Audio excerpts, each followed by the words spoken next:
السلام علیکم ورحمۃ اللہ وبرکاتہ۔ الحمد للہ وکفی وسلام علی عبادہ الذین اصطفی، اما بعد۔ عن عبد الرحمن بن ابی قراد رضی اللہ تعالی عنہ قال ان النبی صلی اللہ علیہ وسلم توضأ یوما فجعل اصحابہ یتمسحون بوضوئہ وقال لهم النبي صلى الله عليه وسلم ما يحملكم على هذا؟ قالوا حب الله ورسوله، فقال النبي صلى الله عليه وسلم من سره أن يحب الله ورسوله أو يحبه الله ورسوله فليصدق حديثه إذا حدث وليؤدي أمانته إذا اؤتمن وليحسن جوار من جاوره، أو كما قال النبي صلی اللہ علیہ وسلم۔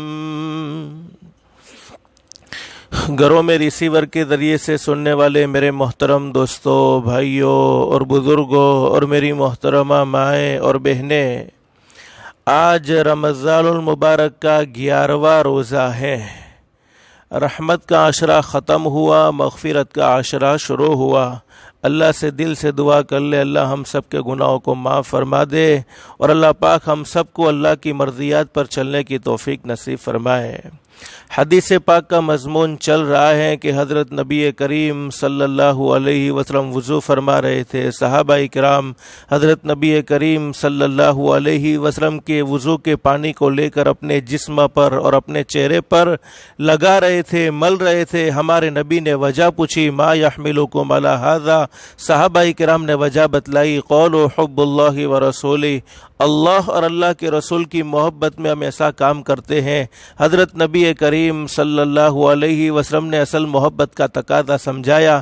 فقال النبی صلی اللہ علیہ وسلم من سرہ ان یحب اللہ ورسولہ او یحبہ اللہ ورسولہ۔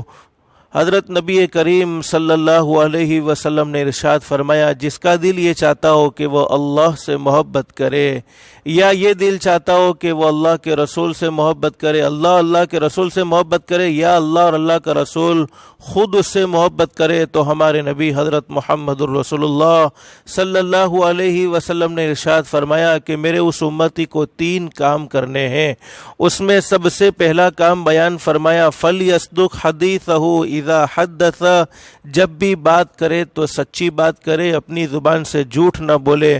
زبان کی حفاظت کی اہمیت، سچائی کی اہمیت، جھوٹ بولنے کی نحوست اور غیبت کرنے کے وبال پر ساری باتیں میں آپ کے سامنے کر چکا ہوں۔ اللہ ہم سب کو عمل کی توفیق نصیب فرمائے۔